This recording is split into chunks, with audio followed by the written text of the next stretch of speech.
Αλάνια, εσείς οι νέοι, τι θα γίνει, θα ρίξετε κατοστάρικα να ακούσετε music? Κι άμα γουστάρετε και γυμνές φωτογραφίες για να κάνετε παιχνίδι, νοικιάζονται 50 δραχμές το ημίωρο. Δεν γουστάρουμε ρε παλικάρι. Και πώς θα τη βγάλετε εδώ μέσα ρε κορόιδα? Με το έτσι? Δεν μου λέτε ρε μακίδες, το χαρτάκι σας αρέσει? Άμα γουστάρετε τραπουλίτσα, εγώ είμαι εδώ. Σας ετοιμάζω το παιχνίδι και παίρνω το 50% από τα κέρδη. Δεν μου λέτε ρε μάκα, με συγχωρείς, εσύ τι είσαι ο αγαπητικός θαλάμου?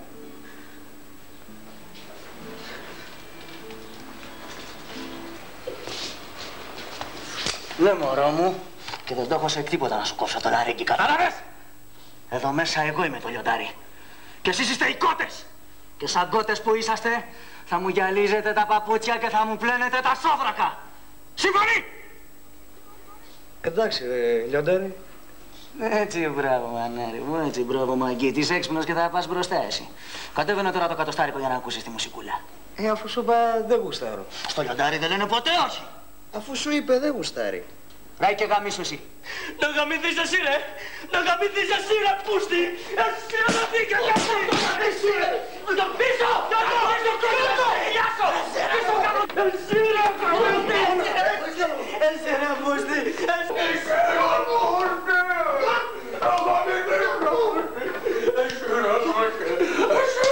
Τι έγινε τώρα κορόπεδα? Τι να γίνει θε, το ψώνιο από εδώ είναι για τρολοκομείο.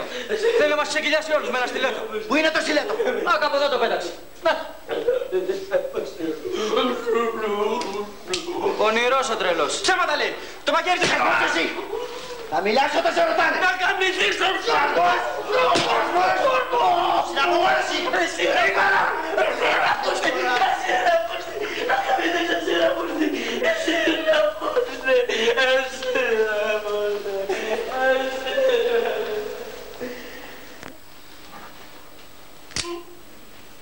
Ώστε κουβαλάτε και σπαθιά κολόπεδα,